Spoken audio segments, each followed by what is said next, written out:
안녕하세요. 여기서 여러 사연들을 읽어보다 보니 저처럼 사람 인연에 관련된 사연들이 많이 올라오더라고요. 저 역시 요즘 사람의 인연이라는 것이 어떻게 될지 모른다는 걸 많이 깨닫고 있습니다. 저는 결혼 5년차 직장인입니다. 남편과는 집안 소개로 만나게 되었어요. 남편 집안과 우리 집안 모두 잘 사는 집안이었고, 남편은 홀어머니의 시누이가 있는 집안, 저는 고령의 부모님의 외동딸이었습니다. 양쪽 집안 모두 사업을 운영하고 있었는데, 결혼 당시만 하더라도 남편 집안보다 우리 집이 더 여유로운 상황이었어요. 그러다 보니 결혼을 할 때 시댁 식구들이 정말 좋아하셨죠. 특히나 시댁에서는 정말 저를 좋아하셨습니다. 아이고, 우리 복덩이. 오느라 고생했다. 얘야, 힘들진 않았니? 결혼 준비하면서 이것저것 신경 써야 할 것들도 많을 텐데 굳이 시간 내서 여기 오지 않아도 된단다. 나는 정말 너한테 너무 고마워. 사실 주변에도 홀시어머니라고 하면 다들 꺼리는 경우가 많은데 그런 거 하나도 신경 안 쓰고 시집 와주니 우린 너무 고맙지. 정말 고맙다, 유진아. 아유, 어머님, 그런 말씀 마세요. 상훈 씨도 그렇지만 저는 어머님도 너무 좋으신 분이셔서 결혼하는 건데요. 상훈 씨가 누굴 닮아서 이렇게 배려심이 많은지 궁금했는데 어머님 성격을 닮았나 봐요. 어머님 덕분에 상훈 씨 배려로 저도 너무 행복하게 잘 준비하고 있어요. 저희 쪽에서 어머님과 가족분들께 전할 예단 보낸다고 하시는데 혹시 준비해야 할 거 있다면 말씀해 주세요. 아니다. 어머니 아버지도 힘드실 텐데 이것저것 신경 쓰시려고 하면 너무 힘들어서 안 된다. 무리하시지 마시고 그냥 예단이나 예물 이런 건 생략해도 좋으니 너무 신경 쓰시지 말라고 전해드려라. 안 그래도 한번 만나 뵙고 이런저런 이야기를 할까 싶었는데 요즘 바쁘실까 싶어서 말씀을 못 드렸구나. 그러니 유진이 네가 가서 잘 말씀드리렴. 아니에요, 어머님. 저도 외동딸이고 그래서 엄마가 더 많이 챙겨주고 싶다고 하시더라고요. 어머님 그렇게 말씀해 주셔서 감사해요.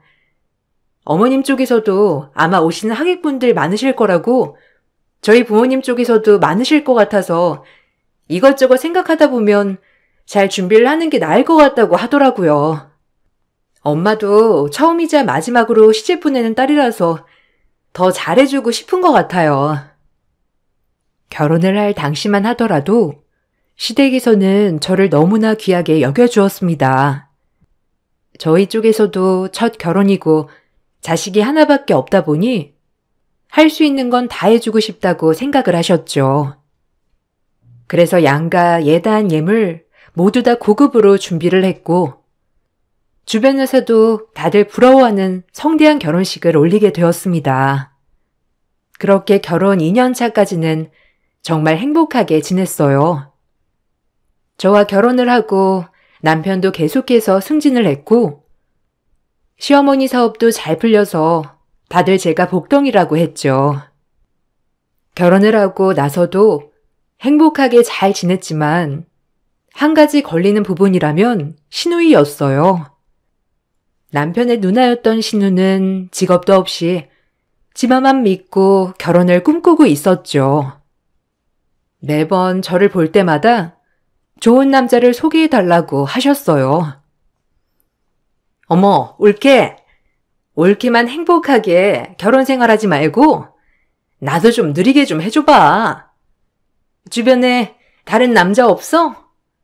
올케는 나온 학교도 좋은 학교잖아. 학교에서 친하게 지냈던 남자 동창들은 없어? 올케가 이렇게 행복하게 잘 지내는 걸 보면 나도 좀 행복하게 지내고 싶은데. 올케가 어떻게 한번 알아봐.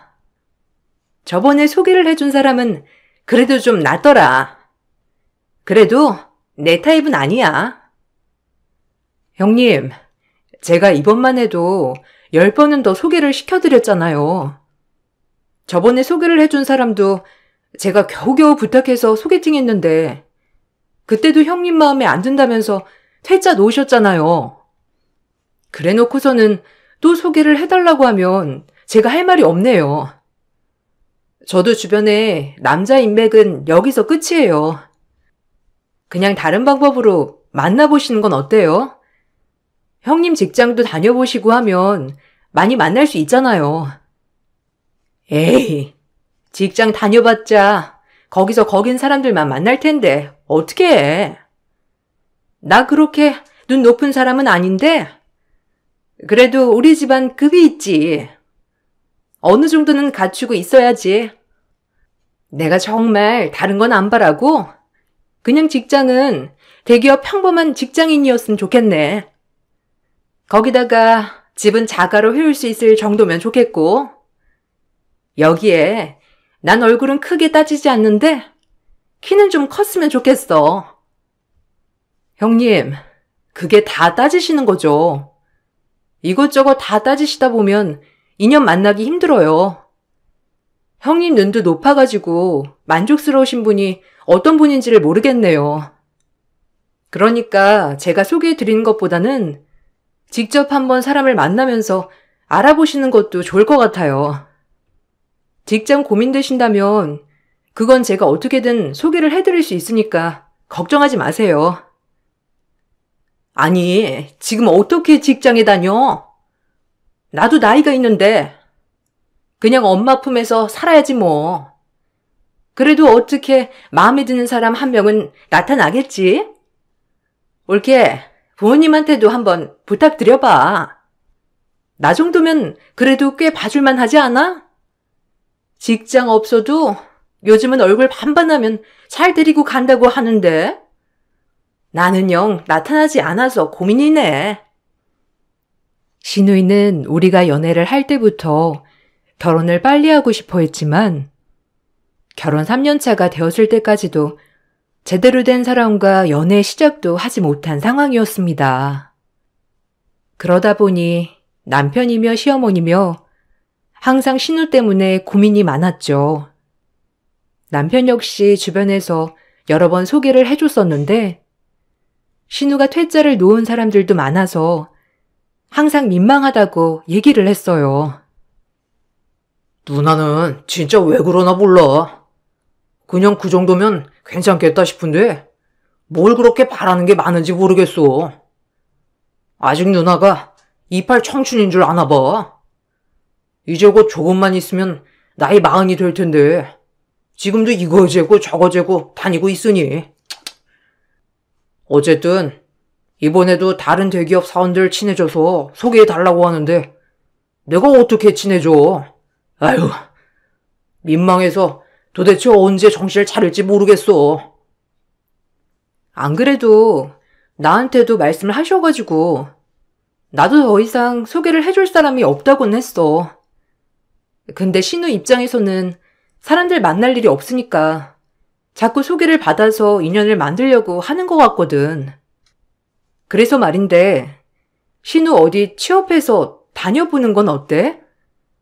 그래도 밖에 나가서 일하면서 이런저런 사람들이랑 어울리고 그러다 보면 좋은 사람들 만날 수 있지 않겠어? 오, 그러네. 근데 누나 자존심에 웬만한 직장은 눈에 찰까 싶다.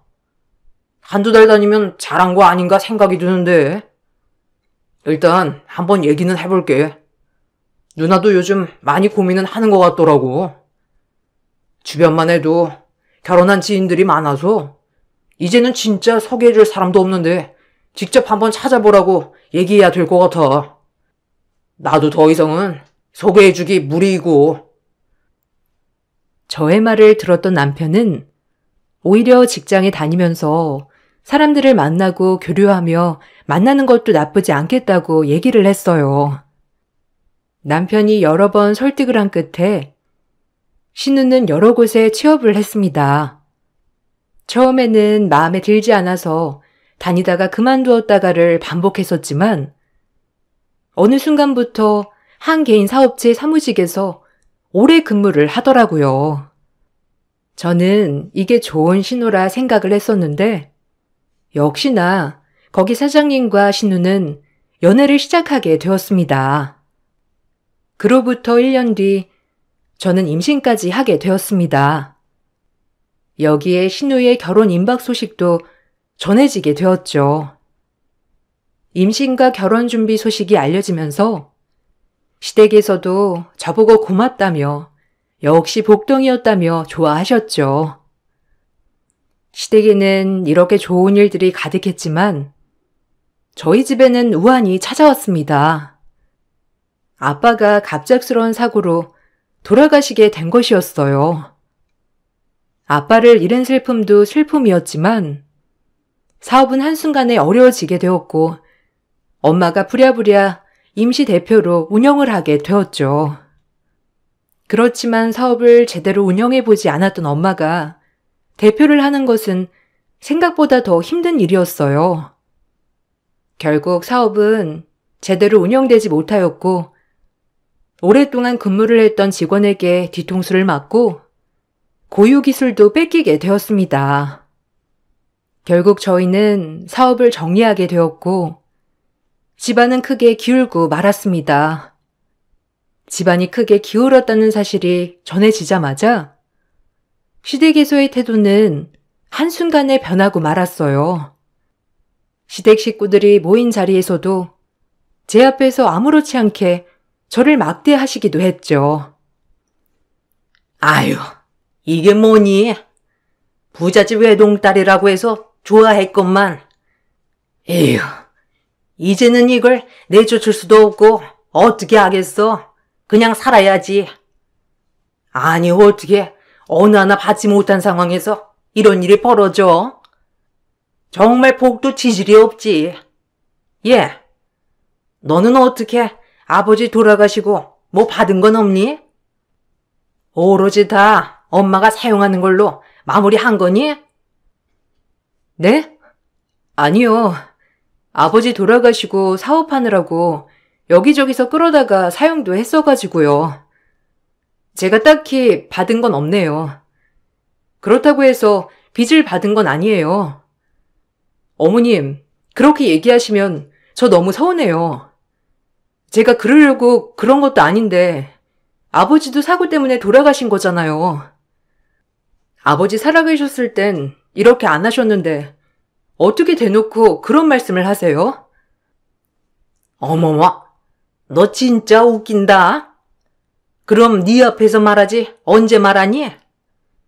그리고 재산 하나도 안 가져온 게 자랑이니? 그렇게 콧대 높은 척 하더니만 결국에는 이렇게 된 거 봐라. 사람이 겸손해야 하는 거지. 너 항상 친정 잘 산다고 떵떵거리면서 할 말 못할 말 다 하고 살았잖아. 네 신우도 무시하고. 그러더니만 이렇게 된 거 봐라. 그래, 엄마. 그때 내가 뭐라고 했어? 그냥 결혼 나중에 시키라고 했잖아. 고작 결혼한 지 3년밖에 안 됐는데 이게 뭐야? 아유, 그렇게 나 무시하더니만 이제는 결국 나보다 잘난 게 뭐가 있어? 빵빵한 집안이 있기를 해. 믿을 수 있는 형제가 있기를 해. 뭐 하나 나도 부러운 게 없네. 형님, 어머님, 그렇게 말씀하시면 너무 서운해요.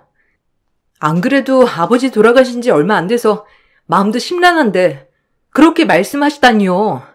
너무 서운합니다. 제가 여기에 해온 것도 많이 있잖아요.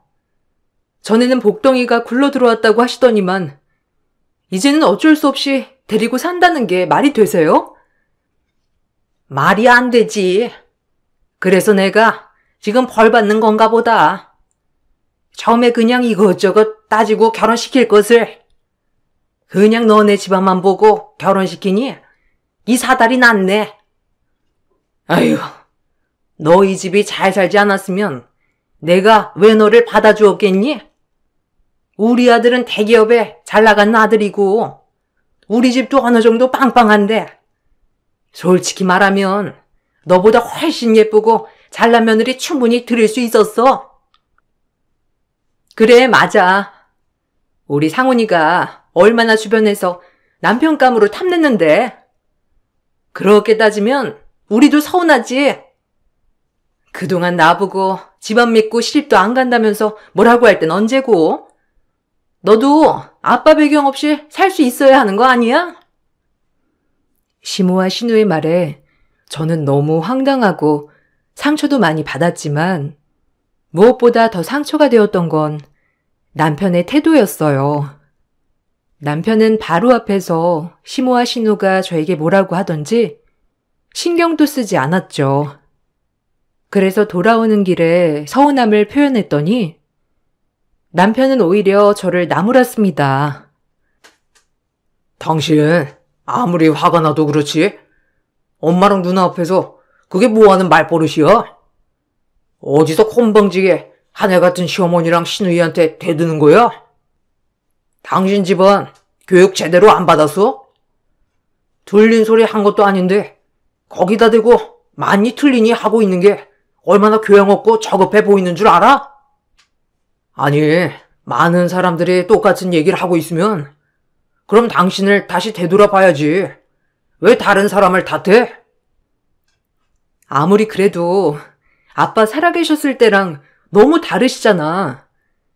그때는 뭐만 해도 잘한다, 복덩이가 들어왔다 하시더니만 요즘은 매번 시댁에 가도 구박만 하지 뭐라고 칭찬해 주는 것도 없고, 거기다가 당신은 그 바로 앞에서 와이프가 한 소리 듣고 있는데도 그걸 그냥 다 듣고서도 아무런 반응도 안 하는 게 얼마나 서운한지 알기나 해? 옆에서 그걸 다 듣고서도 아무 말 안 하는 당신이 더 미워. 그래서 어쩔 건데? 그럼 이혼이라도 할래? 아니잖아. 가진 거 칫불도 없는 주제에 지금 이혼하면 당장 어디서 뭘 하면서 살 건데? 제발 주제를 알고 조용히 붙어 있어. 임신도 해놓고 일은 할 수나 있을 것 같아? 지금처럼 조용히 붙어 있으면 다른 건 몰라도 지금 생활하는 거 그대로 유지는 할 수 있으니까. 갑자기 달라진 시댁 식구들의 태도에 저는 너무나 황당하고 어이도 없었습니다. 그동안 저를 이뻐했던 것이 저 자체가 아니라 집안이라는 생각을 하니 정말 내가 결혼을 잘한 건 맞나 생각이 들더라고요. 그동안 결혼을 준비하고 결혼식을 하고 결혼 생활을 하면서 주변 사람들에게 부러움을 샀던 내가 정말로 행복은 했던 것일까 생각을 하게 되었습니다. 저의 상황과는 별개로 신우는 연애를 하던 사장과 결혼을 준비한다고 얘기를 했습니다. 신우 남자친구의 집안 역시 잘 사는 집안인 듯 했어요. 어느 날 신우는 예비 시부의 취임식이 있다면서 온 가족이 거기 초대를 받았다고 전해왔습니다. 이번에 아버님 대표직 취임식이 있는데 그 자리에 우리 가족이 초대를 받았어. 아무래도 이제 곧 결혼할 거라고 주변에 알리려고 하는 것 같아. 그러니 이번에 갈 때 좀 제대로 챙겨 입고 가야 할 것 같아. 이렇게 아버님 대표직으로 취임하면서 아무래도 남자친구 사업에도 좀 도움을 주지 않을까 싶은데 엄마 생각은 어때? 아마 그러시겠지? 그래서 우리도 오라고 하시는 거 아니겠어? 다들 깔끔하게 차려입고 가야 한다. 우리도 격식 좀 챙기고 준비해서 가자. 처음으로 가족끼리 다 만나는 자리인데 그래도 잘 보여야 되지 않겠어? 그냥 빈손으로 가는 것보다 좀 부담 안 되게 선물도 준비를 하면 될 것 같구나. 시부모님 어떤 거 좋아하시는지 한번 알아보렴. 에이, 시부모님은 그런 거 별로 좋아하시진 않으신 것 같더라고. 내가 몇 번 만났는데 좀 수수한 그런 집안인 것 같더라고. 그래서 나도 거기 가면 엄청 조용히 있다가 온다니까. 저쪽 집안에서는 내가 진짜 얌전하고 조용한 성격인 줄 알아. 그래서 나한테 엄청 잘해주시더라고. 약간 좀 아쉬운 게 남자친구 얼굴이긴 하지만 뭐 그만큼 돈 버니까 그건 패스하고 어쨌든 아버님이 대표직에 취임하면 사업도 잘 도와주실 테니 가서 잘 보여야 될 것 같아. 그래, 잘 됐다. 어떻게 일이 이렇게 잘 풀리니? 네가 그 집 며느리로 가니까 일이 잘 풀리는가 보다. 가서 잘 보여서 얼른 결혼 날짜 잡고 진행도 빨리 해야 되겠어. 결혼은 한다고 해놓고서는 일정이 바빠서 결혼 날짜도 아직도 못 잡았잖니.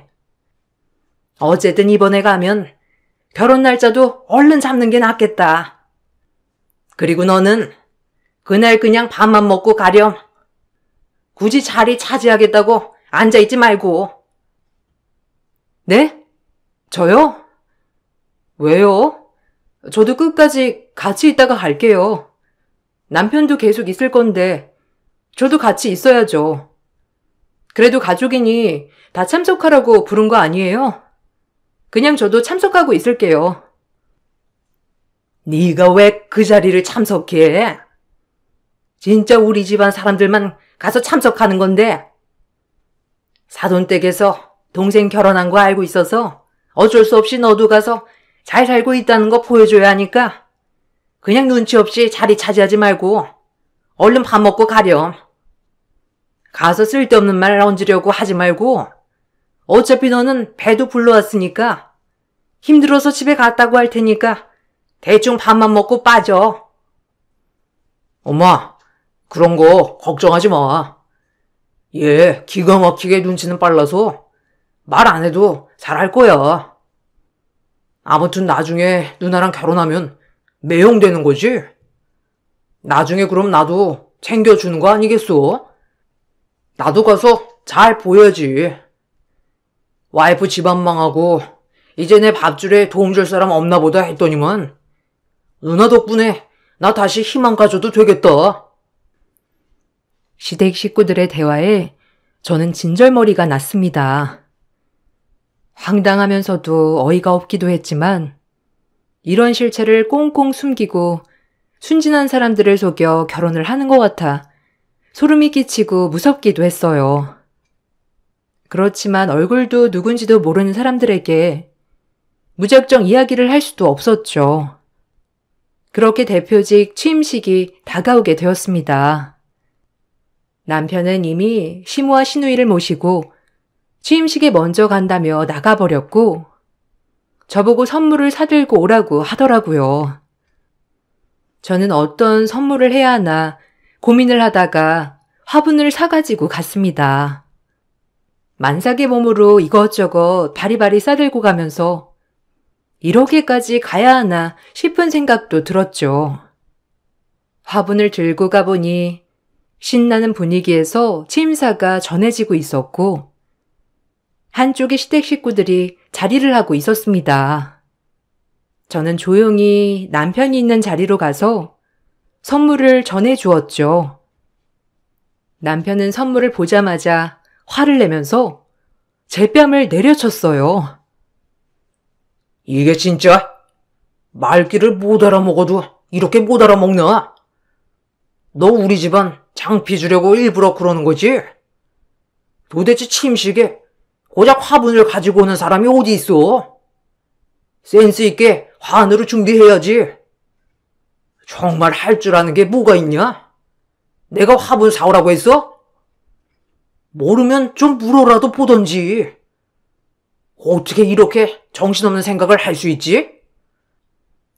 아이고, 그럴 줄 알았다. 말귀 하나 못 알아 쳐들어 어디다 쓰겠니? 예, 됐다. 그냥 너 몸 아프다고 할 테니까 그냥 나가서 집에 가. 이게 도대체 창피하게 뭐 하는 짓이야? 혹여라도 사돈댁에서 볼까봐 민망하다. 아니, 다른 것도 아니고 사돈댁 침식에 고작 화분이라니? 가난하다고 티내는 거니? 아주 그냥 집안 망하더니만 센스까지 망했네, 진짜로. 아유, 진짜 내가 답답해서 못 살겠네. 너 때문에 이게 뭐야? 다른 사람들 다 쳐다보잖아.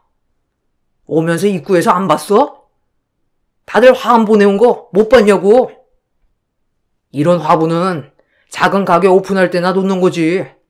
사업체 대표직으로 취임하는 건데 고작 이걸로 뭐 이목이나 집중이 되겠냐고. 하여튼 간에 뭘 제대로 하는 일이 하나도 없어 정말. 진짜 당신 그냥 집에 가. 당신 얼굴 보면 화가 치밀어 오를 것 같다. 너무나 화가 나서 소리를 치려던 그 순간 시끌벅적했던 행사장이 고요해지면서 웅성웅성 소리가 들리기 시작했습니다. 무슨 일인가 하고 쳐다보니 사돈어른이 취임사를 끊고 저희 쪽으로 오고 있었죠. 당황해 쳐다보고 있으니 어디선가 낯익은 얼굴과 목소리로 저를 반가워하더라고요. 자세히 얼굴을 보니까 저는 깜짝 놀라지 않을 수 없었습니다. 20여 년 전 아빠의 사업체에서 근무를 했었던 아저씨였던 것입니다. 사업 초기부터 10년 동안 근무를 하시다가 돌연 그만두시고 사라지셨던 분이셨어요. 아빠가 정말 아끼고 좋아하셨는데 가족들과 떨어져서 지내는 것을 부모님께서 안타깝게 여겨 매번 챙겨주고 집 한쪽 방을 내어주기도 했었죠. 종종 저와도 놀아주셨기 때문에 얼굴이 기억에 남았습니다. 사돈어른은 저를 보면서 정말 너무나 반가워했어요.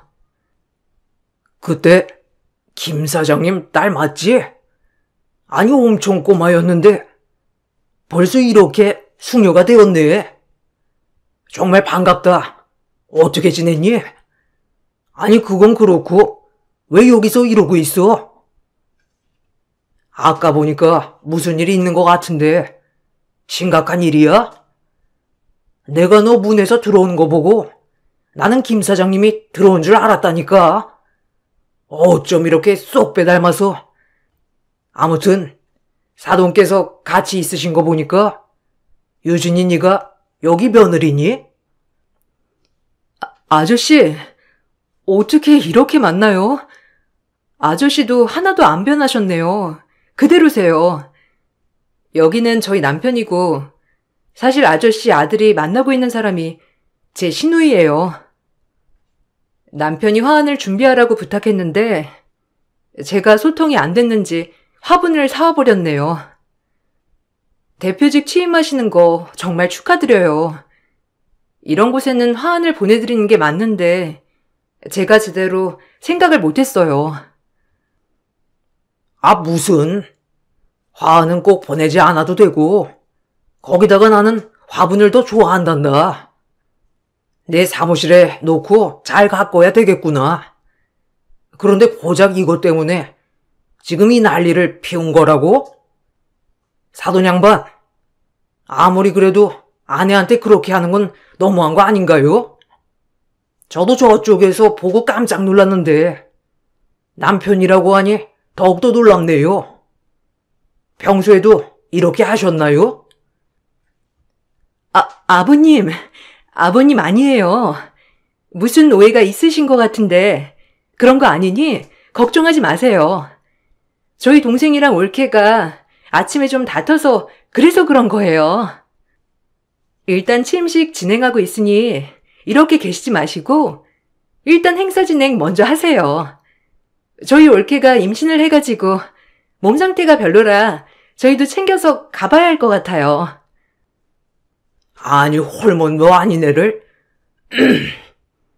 우선 얘기는 나중에 다시 하자꾸나. 사돈, 이번 이야기는 다음에 한번 다시 자리를 마련해서 해보도록 하죠. 유진아, 잠깐만 있어 볼래? 우리 기사가 집까지 모셔다 줄 거다. 그리고 가면서 내 명함도 꼭 챙겨서 가고. 나한테 엄마랑 같이 시간 내서 전화 좀 다오. 그동안 이야기도 좀 해보자꾸나. 얼마 뒤 아저씨에게 연락을 했고 저는 아저씨와 만나게 되었습니다. 그동안 살았던 이야기를 하게 되었어요. 아버지가 돌아가시게 되었고 사업도 망했다는 소식을 들으시고는 아저씨는 정말 자신의 일처럼 안타까워 하셨죠. 결혼하고 몇 년 안 돼서 아버지가 사고로 돌아가시게 되었어요. 사업을 정리해야 했는데 바로 정리가 안 돼서 엄마가 임시로 운영을 하게 되었는데 직원이 뒤통수를 치는 바람에 사업도 전부 망해버렸고요. 그러다 보니 가세가 많이 기울어졌어요. 아마 시댁에서는 제가 부잣집 외동딸인 줄 알고 정말 좋아했는데 집안이 망하고 나니까 그때부터 저를 미워하고 싫어했던 것 같아요. 아유, 그렇구나. 나는 몇 번 사돈을 만났는데 전혀 그런 집안이라고는 생각조차 못했다. 특히나 사돈도 자식들 어릴 때 남편이 돌아가셨잖니. 정말 어렵게 살다가 사업하면서 잘 사시게 된 거라 이해를 더 많이 했을 것 같았는데 전혀 아니구나.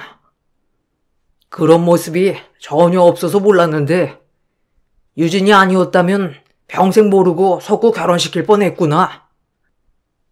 어쨌든 그때 행사를 망치게 한 것 같아서 죄송했어요. 그래도 이렇게 만나뵈니 정말 반갑네요. 그때 따로 살고 계시다고 했던 가족 중에 아드님이 있었나 봐요. 그때 같이 봤으면 정말 지금 만났을 때 바로 알아차렸을 텐데. 신우가 몇 번 남자친구 사진을 보여줬었는데 전혀 몰랐어요. 아저씨 아드님인 줄. 생각해보니 아드님이 아저씨 많이 닮았네요. 그렇지. 다 너희 아빠 덕분이다. 나한테 진짜 친동생처럼 살뜰하게 챙겨주셨지. 가족이랑 멀리 떨어져서 산다고 집에도 들어와 살게 해주고 월급 그대로 모을 수 있게 해주셨어. 절마다 좋은 음식들 싸서 가족들한테도 보내주고. 그때 너희 아빠 없었다면 나는 여기저기 떠돌면서 어렵게 살았을 거야. 거기서 배운 기술로 가족들이 살고 있는 곳으로 가서 취업도 하고 결국 이렇게 사업도 잘 되고 있잖니. 그게 다 너희 아빠 덕분이지. 그런데 돌아가셨다니 정말 마음이 슬프고 안타깝구나. 아빠도 아저씨 만나셨으면 정말 좋아하셨을 거예요.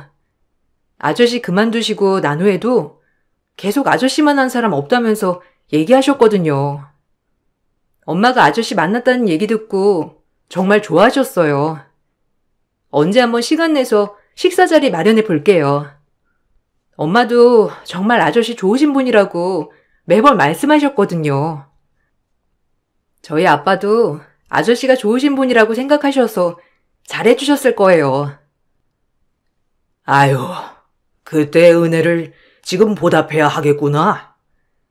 일단 어머님이랑 유진이랑 같이 살 수 있는 집이 있는데 거기로 이사 오는 건 어떠니?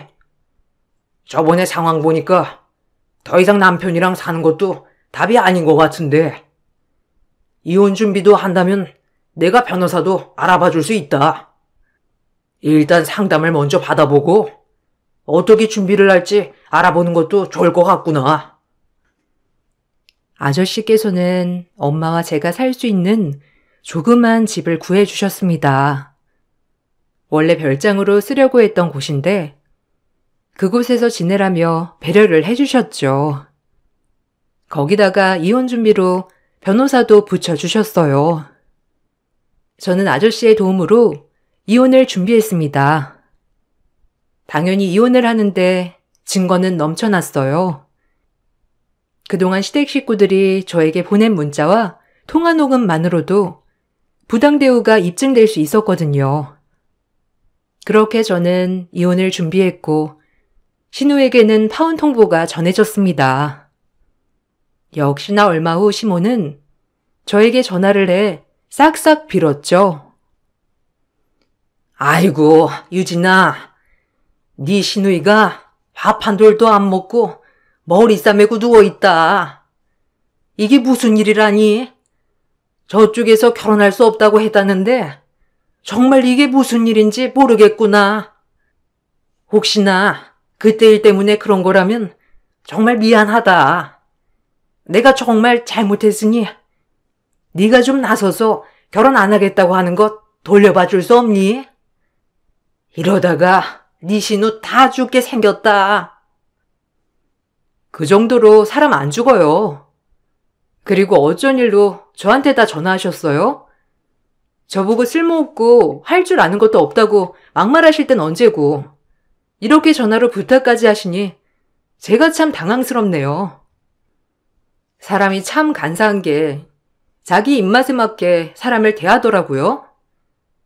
언제는 누구보다 귀한 사람인 척 대하더니 필요성이 떨어지니까 짐짝만큼도 못하게 대하셨잖아요. 그런 사람이 다시 자기들 필요하니까 이렇게 부탁하는 겁니까? 참 간사하네요. 간사한다고 뭐라 해도 상관없고 네가 나한테 욕해도 다 받아줄게. 그러니 가족 좋다는 게 뭐니? 신우이가 좀 좋은 곳에 시집을 가면 너도 편하고 나도 편하고 신우이도 편하지 않겠어? 우리가 그때 너무 예민한 상태였잖니. 과거는 싹 잊고 우리 새로 다시 시작하자꾸나. 내가 그때 그랬던 건 너무나 갑작스러운 상황에 당황스럽고 그래서 그런 거야. 이해하지? 내가 너무 미안하고 잘못했으니 용서해 주렴. 가족이요? 개뿔이 가족이네. 이런 게 가족이었으면 당신네랑 이렇게 인연도 만들지 않았을 겁니다. 그리고 우리는 이제 가족 아니에요. 이미 이혼 청구했고 숙려기간 다 끝났습니다. 이젠 남이라고요. 어머님, 아니 당신이랑은 이제 이렇게 말을 섞을 필요도 없는 사이라고요. 아시겠어요? 그 잘난 집안 어디 한번 잘 해결해 보세요. 아이고, 유진아. 그런 게 어디 있니? 우리가 너한테 얼마나 잘해줬는데 그때 잠깐 그런 거 가지고 이혼이라니? 다시 한번 생각을 해다오. 내가 다 잘못했단다. 우리 아들도 너한테 한 거 다 잘못했다고 생각하고 있어. 우리 다시 잘 시작을 해보자꾸나. 그동안 마음 상하게 한 게 있다면 내가 용서를 빌게. 그러니 이렇게 냉정하게 하지 말고 뱃속의 아이를 봐서라도 한 번만 더 생각해 보렴. 제 생각은 변함이 없습니다. 이미 여러 번의 기회를 드렸고 여러 번 참아드렸잖아요. 뱃속의 아이를 보니 더 당신네 집안과는 함께해서는 안 된다는 걸 확신이 드네요. 당신이었으면 당신 같은 집안에 딸 시집 보내겠어요? 아니죠? 그러니까 왜 그랬어? 우리 집 깡그리 무시하더니만 필요할 때가 되니까 또 이렇게 빌어? 당신네들은 이렇게 빌 자격조차 없어. 신우이는 결국 파혼을 하게 되었고 동시에 직장도 잃게 되었습니다. 저 역시 남편과 이혼을 했고 위자료로 3천만 원을 받게 되었죠. 남편은 폭행에 대한 보상에 대해서는 인정할 수 없다고 했지만 취임식 당시 남아있던 내부 영상 자료로 확실하게 남편의 폭행을 입증할 수 있었어요. 남편은 자신의 상황이 불리하자 위자료 좀 낮춰달라며 연락이 오기도 했습니다. 당신 내 사정 잘 알잖아. 이렇게 위자료 많이 청구해버리면 내가 이거 감당 못해. 그냥 당장 1,000만 원 현금으로 줄 테니까 합의하고 위자료는 낮춰서 청구하자. 이 정도 청구하면 내가 가지고 있는 거 다 가지고 가도 지금은 안 돼. 지금 당장 줄 수 있는 것도 없고 거기다가 지금 엄마네 상황도 좋지 않은데 제발 좀 봐줘라. 왜? 그때는 그렇게 무시했으면서 그거 다 자신 있으니까 그런 거 아니었어? 사람들이 그렇게 많은 곳에서도 당당하게 내 뺨 때려놓고서는 이제 와서 돈 주려고 하니 겁나니? 영상은 이미 있고 당신이 나 때렸다는 거 본 사람도 수십 명이야. 고작 몇 천만 원으로 내가 그때 당했던 모욕이 사라질 거라고 생각하는 게 웃기네. 마음 같아서는 당신한테 몇 억이고 청구하고 싶거든. 아니, 내가 때려봤자 얼마나 세게 때렸다고 그래. 그냥 톡 한 번 친 거 가지고 왜 그렇게 호들갑이야. 당신, 내가 잘못했어. 그래, 이혼은 해줄 테니까 위자료만 조금 낮춰줘. 지금 이렇게 큰돈 나가버리면 나중에 우리는 어떻게 살라고 그래. 엄마 사업도 잘 안 되고 누나는 거기다가 실직했는데 내가 지금 가족들 먹여 살려야 하는 판국에 이렇게까지 해야 되겠어? 그래, 당신은 그렇게 뻔뻔했지. 얼마나 잘난 집안이길래 나를 이렇게 무시하나 싶었는데 가진 게 없으니까 그런 발광도 할 수 있는 거구나 싶네. 난 위자료 낮출 생각 전혀 없어. 당신 얘기 들어보니 내가 너무 봐줬단 생각이 드네. 정신적 피해 보상도 모두 청구하고 당신네 시댁 식구들한테도 피해 보상 청구할 테니 그렇게 알아. 남편뿐만 아니라 이혼 사유에 제3자였던 신우와 시모까지 포함해 청구를 진행하였고 위자료 1,000만 원씩을 더 받을 수 있었어요. 저는 원래 다니고 있던 회사는 그만두면서 아저씨의 회사로 이직을 하게 되었어요. 아저씨의 배려 덕분에 엄마와 저는 좋은 집에서 새로운 삶을 시작하게 되었습니다. 아저씨는 오래전 아빠와 엄마의 배려로 좋은 기억으로 편안하게 살 수 있었고 그렇게 배운 기술 덕분에 지금의 생활을 누릴 수 있었다면서 항상 저희에게 감사하다고 얘기를 하고 있어요. 저 역시 사람 인연으로 위기에서 벗어나 편안하게 생활을 하게 되었네요. 사람 인연이라는 게 어디서 어떻게 다시 시작이 될지 모르니 항상 사람들에게 친절하게 해야 하는 게 맞는 것 같습니다. 지금의 환경이 좋지 않다고 해서 무시를 해서도 안 되는 것 같아요. 저의 긴 사연을 들어주신 분들께 정말 감사드립니다. 앞으로 더 열심히 잘 살아보려고요. 여러분들도 행복하시길 바랄게요. 안녕하세요. 저는 40대 중반 여자입니다. 불과 몇 달 전에 일어난 일들을 여러분들께 털어놓고자 사연을 신청하게 되었습니다. 제 곁에 평생 함께 머물러 줄 거라고 생각했던 소중한 사람들이 한순간에 모두 떠나버리는 일이 있었어요. 현실을 부정하고 싶었지만 눈앞에 펼쳐진 광경은 저에게 너무나도 큰 고통을 안겨주었고 지금도 꿈만 꾸고 있는 것 같습니다. 3개월 전쯤에 엄마의 건강 상태가 많이 안 좋아져서 마음의 준비를 해야 되는 날이 다가와 정신적으로 힘든 날들을 보내고 있었습니다. 아빠도 저를 두고 일찍 세상을 떠나시더니 엄마도 췌장암으로 저와의 작별을 준비하고 계셨죠.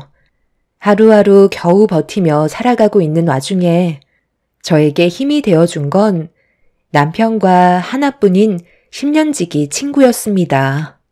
저를 위로해 주기 위해 저희 집에 자주 찾아왔던 친구는 많은 것들을 도와주며 제대로 신경 쓰지 못했던 부분들을 뒤에서 챙겨주고 있었어요. 너무 고마웠고 항상 미안할 만큼 제가 병원에서 엄마 곁을 지켜주는 동안 집안에 필요한 것들을 대부분 해결해 주었습니다. 10년을 알고 지냈으니 가족이나 다름없었죠. 아이들도 제 친구가 항상 잘 챙겨줘서 그런지 거의 엄마처럼 잘 따르며 좋은 관계를 유지하고 있었습니다. 엄마와 함께 할 수 있는 시간이 얼마 남지 않게 되면서부터 병원에 더 오래 있게 되다 보니 집안일에 제대로 신경 쓰지 못하고 있는 부분들을 친구가 대신 도와주고 있던 어느 날 너무 신세만 지는 것 같아 오래간만에 저희 식구들과 친구를 데리고 외식이나 하려고 서둘러 집에 간 적이 있었어요. 아이들을 돌봐주고 있다는 친구가 고생할 걸 생각하니 너무 미안해서 최대한 빨리 집에 도착해 현관문을 열었는데 아이들은 거실에서 뛰어놀고 있더라고요. 남편도 때마침 퇴근을 했는지 현관에 신발이 보이길래 그네한테 아빠 어디 갔냐고 물어보니 안방에서 쉬고 있다길래 별 생각 없이 안방 문을 열려고 하는 순간 안방에서 이상한 소리가 제 두 귀를 의심하게 만들었어요. 출발할 때 친구한테 전화를 했을 때 아이들과 놀아주다가 잠깐 쉬고 있다는 말을 들었었는데 안방에 남편과 함께 있을 거라곤 상상을 하지 못했었죠. 제 두 귀를 막아버리고 싶을 만큼 둘이 나누는 사랑의 소리는 모든 걸 한순간에 주저앉게 만들 정도로 엄청난 충격을 가져와 주었죠. 아이들도 있는 집에서 둘은 해선 안 될 짓을 저지르고 있었습니다. 두 사람의 관계를 전혀 의심해 본 적이 단 한 번도 없었어요. 언제부터였는지 모르지만 제가 눈치를 챘으면 분명 거리를 뒀겠지만 저에게 너무 많은 도움을 주고 특히 저희 엄마가 병원에 계시는 동안 집안 가사는 친구가 대신 해줬었기 때문에 의심보다 고마운 마음이 더 크게 작용했는지 친구와 남편이 눈이 맞을 거라곤 상상조차 하지 못했었죠.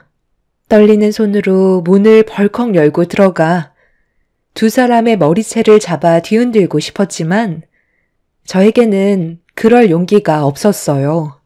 제가 고민하는 사이 아이들이 배가 고프다며 저를 부르는 순간 방 안에서 울려 퍼지는 소리는 순간적으로 정적이 흘렀고 저는 아이들을 데리고 서둘러 주방으로 향했습니다. 잠시 뒤 방에서 허겁지겁 뛰쳐나온 친구와 남편은 땀이 푹 젖은 채 옷도 제대로 정리되지 않은 상태에서 저를 보며 어색한 미소로 언제 왔냐고 물어보더라고요. 당신 언제 왔어? 아유, 인기척이라도 해야지. 안방에서 잠깐 쉬고 있었는데 아이들이 당신 부르는 소리에 깜짝 놀랐다고. 생각보다 일찍 왔네. 나보다 당신이 일찍 왔는데? 안방에서 뭘 했길래 온몸에 땀이 비오듯 흘러? 오늘 외식하기로 했었잖아. 나는 이제 막 집에 들어왔지. 은희 너는 옷차림이 그게 뭐니? 아무리 가족 같아도 이 사람 보는 앞에서 옷은 제대로 갖춰 입고 있어야지. 너도 집안일 하느라 체력을 많이 쏟았을 텐데 서둘러 나가자. 오늘 안방 화장실이 좀 더러운 것 같아서 청소 좀 하느라 옷이 만신창이가 되어버렸네. 나 옷 좀 제대로 다시 정리하고 올 테니까 먼저 나갈 준비하고 있어. 요즘 내가 몸이 별로 좋지 않은가 봐. 누워만 있었는데도 온몸에 식은땀이 난다니까. 아무래도 기력이 많이 안 좋은 것 같아.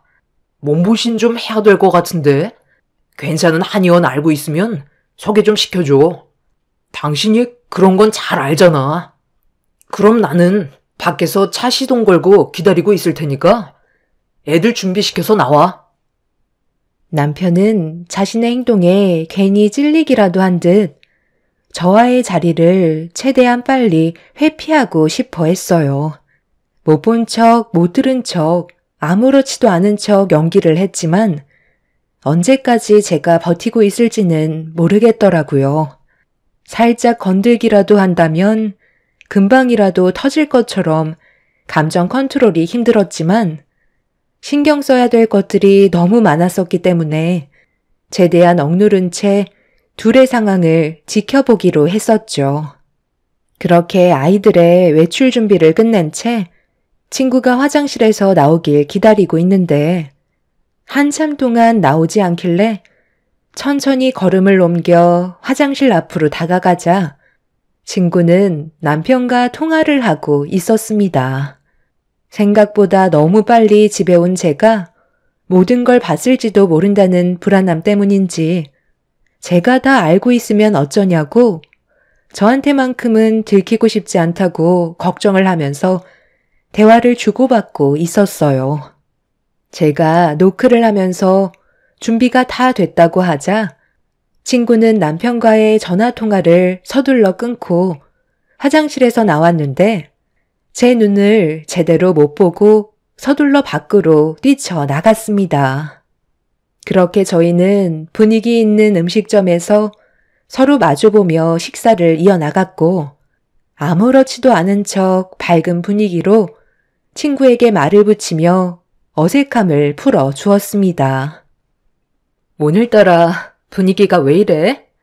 은희 너 무슨 일 있었어? 말까지 더듬고 평소의 모습이 전혀 아닌데? 어디 불편한 거라도 있는 거야? 음식이 입맛에 안 맞아? 아니. 오늘따라 내가 좀 무리를 했는지 약간 몸살기가 있는 것 같네. 집안 청소가 쉽지 않다 보니까 아무래도 좀 피곤한 것 같아. 시간 좀 지나면 괜찮아질 거야. 그래도 은희 너 덕분에 내가 엄마 옆에 오랜 시간 붙어 있을 수 있어서 정말 많은 도움이 되고 있어. 의사 말로는 길어야 몇 달이라곤 했지만 예정보다 더 일찍 내 곁을 떠나실지도 모른다고 하셔서 웬만하면 엄마 곁에 최대한 많은 시간을 함께하고 싶었거든. 내가 힘들 때 옆에 있어줘서 정말 고마워. 고맙긴. 우리가 한두 번 본 사이도 아니고 10년이나 함께 있었어. 완전 가족이나 다름없다고. 내가 챙겨주는 건 당연한 거야. 너도 우리 집안 도와줬었잖아. 주저앉을 뻔했던 거 사업 다시 일으켜줬을 때 얼마나 고마웠었는데. 우리 부모님께서도 항상 고맙게 생각하고 계셔. 지금 안 좋은 문제 좀 해결되면 그때 식사나 같이 하자고 하셨어. 집안일은 걱정하지 마. 내가 최대한 신경 쓸 테니까 어머니 건강이나 잘 챙겨드려. 나보다 네가 더 고생하고 있잖아. 요즘 내가 시간이 들쑥날쑥해서 병원을 자주 못 가는데 내일은 시간이 좀 남을 것 같거든. 오래간만에 장모님 얼굴이나 한번 뵈러 병원에 좀 들려야 되겠다. 친구와 남편은 제 눈치를 살피면서 자신들이 저지른 일에 대한 죄책감을 느끼고 있는지 저에게 잘해주는 가식적인 모습을 보여주고 있었습니다. 최대한 표정 관리하면서 둘의 모습을 지켜보고 있는데 서로 가끔씩 주고받고 있는 눈빛은 저를 더욱더 괴롭게 만들고 있었어요. 제가 받은 배신을 어떻게 되갚아 줄 수 있을지 두 사람을 쳐다보면서 깊은 고민에 빠져 있었죠. 그렇게 모두가 진실을 숨기고 거짓된 모습으로 서로의 감정을 건드리지 않으려고 최대한 조심하고 있는 상태에서 친구는 잠시 화장실에 다녀오겠다며 자리에서 일어났고 남편도 일 때문에 급히 전화를 해야 할 곳이 생겼다면서 자리를 비웠어요. 아무것도 모르는 아이들은 뭔 죄인지 너무 불쌍해 보여 하루빨리 모든 일들을 정리하고 싶은 마음밖엔 없었어요. 그런데 큰애가 저에게 충격적인 한마디를 뱉었고 너무 놀란 저는 입을 다물지 못했습니다. 아이들은 아무것도 모를 거라 생각했었는데 모든 걸 뒤에서 지켜만 볼 뿐 입 밖으로 꺼내지 않았던 거였어요. 그네가 친구와 남편이 자기들이 잠깐 놀이방에 들어가 놀거나 거실에서 TV를 보고 있으면 서로 가까이 붙어서 접촉을 한다고 진한 애정 표현을 서슴없이 보여주고 있었다는 걸 아이 입으로 듣고 말았죠. 그네도 모든 걸 다 알고 있는 듯 제가 상처받을까봐 그동안 모른 척 했었다면서 집안일을 도와주려고 집에 왔을 때부터 남편과 친구와의 사이가 심상치 않았다는 걸 저에게 전부 다 알려주었어요. 아이들한테만큼은 상처를 주고 싶지 않았는데 두 사람은 저에게 씻을 수 없는 상처를 안겨주고 말았죠. 저는 큰애가 아직 어리기 때문에 벌써부터 상처를 주고 싶지 않아 친구와 남편이 서로 친해서 그런 거라며 외국에서도 그런 표현은 자연스러운 거라고 신경 쓰지 않아도 된다고 했지만 그네는 이해하지 못한다는 얼굴을 하고 있었습니다. 그날 하루 사이에 몇 번이나 충격을 받았던 터라 그만 자리에서 일어나 집에 들어가 쉬는 게 좋을 것 같아 계산을 하고 집에 갈 준비를 하고 있는데 밖에서 친구와 남편이 서로 대화를 주고받으며 심각한 얼굴 표정을 보이고 있었어요. 그 모습을 보고 있는데 한숨밖에 안 나왔고 그전에는 몰랐던 둘의 행동들이 제 눈에 전부 들어오고 있었죠. 둘이 바람 피우고 있는 모습을 제가 알아차리기 전에는 전혀 의심하지 않았었고 10년 동안 알고 지낸 사이기 때문에 서로가 워낙 친해서 신경을 쓰지 않았던 것뿐이었는데 모든 게 밝혀지면서부터 남편과 친구가 제 앞에서 얼마나 많은 시간 동안 대놓고 바람을 피우고 있었던 건지 알 수 있었습니다. 아까 보니까 전혀 모르고 있는 눈치 같던데? 기현 씨가 봤을 땐 어떤 것 같아? 우리가 안방에 있었던 건 모르는 것 같지? 10년 동안 봤는데 아까 마주보고 앉았을 때 무슨 생각을 하는지 전혀 모르겠더라고. 이제 우리 다른 데서 만나는 게 좋을 것 같아. 괜히 이러다 걸리기라도 하면 얼마나 상처받겠어. 내가 그 사람이랑 더 많은 시간을 함께 보냈었잖아. 딱 보면 바로 알지. 전혀 눈치 못 채고 있으니까 걱정하지 않아도 돼. 우연히 엄마가 원래 좀 둔한 편이잖아. 그러니까 표정 관리 잘하고 아무렇지 않은 척 지나가면 되는 거야. 여태까지 잘해왔잖아. 나도 아까는 정말 뜨끔했었다고. 만약 조금이라도 늦었다면 안방 문 열고 들어왔을 때 못 볼 걸 보였을 거 아니야.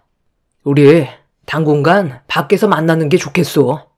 아무래도 아이들도 우리를 계속해서 의식하고 있는 것 같은데 학교 갔을 때 잠깐 만나든지 해야지.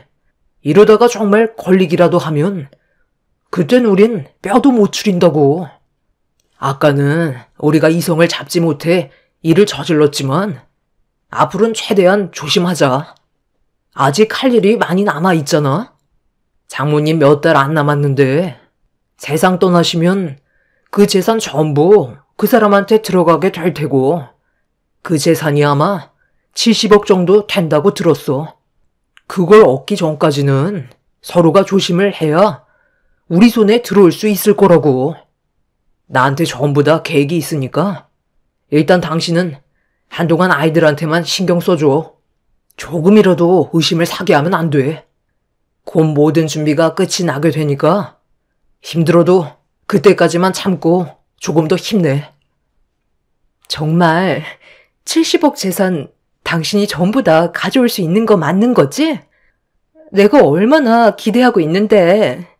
우리 아빠가 이번에 사업 확장하고 싶어 하는데 많은 돈이 필요해 보이시더라고. 난 당신밖에 없으니까 당신은 나 절대 배신하면 안 돼. 우리는 이제 한 배를 탄 사이야. 너무 오래 있었던 것 같으니까 빨리 들어가자. 둘은 제가 생각했던 것 상상 이상의 모습을 보여주었고 많은 것들을 공유하고 있었어요. 남편이 꺼낸 말을 들었을 때 왜 이런 시련이 저에게 찾아왔는지 너무나도 마음이 좋지 않았습니다. 아빠 살아계셨을 때 부동산 업을 하셨었는데 그 건물이 현재 시세로 70억이 넘어가게 되었었죠.